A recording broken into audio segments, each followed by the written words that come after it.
Okay, so we're going to start today by saying hello to Jack and Tilda and Idris and Maddock. Hello, can you say hello, Baina? Hello. Hello. We're really glad that you're enjoying. We've got a little game-playing cat happening down here too.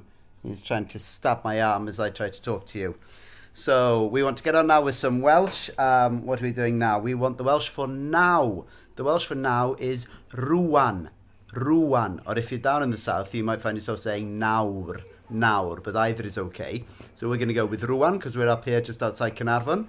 So the Welsh for now is rŵan. Rŵan. Rŵan. So the Welsh for with you now. Can you remember that one? With you now. Efo chdi rŵan. Efo chdi rŵan. Yeah, efo chdi rŵan, cath fach.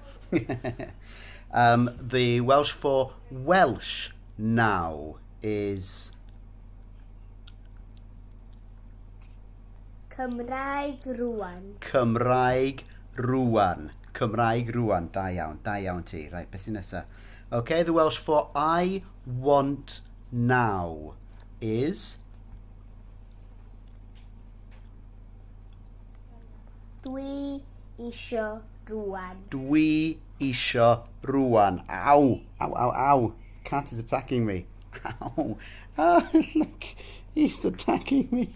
He's stabbing me to death. Dwi isio rŵan. And the last one for today, what we're going to do, Beina?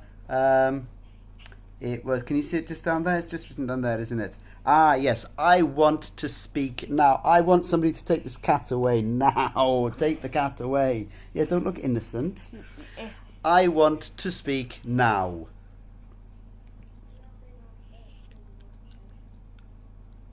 Dwi isio siarad rŵan. Dwi isio siarad rŵan. Da iawn. Well done. You're doing excellently.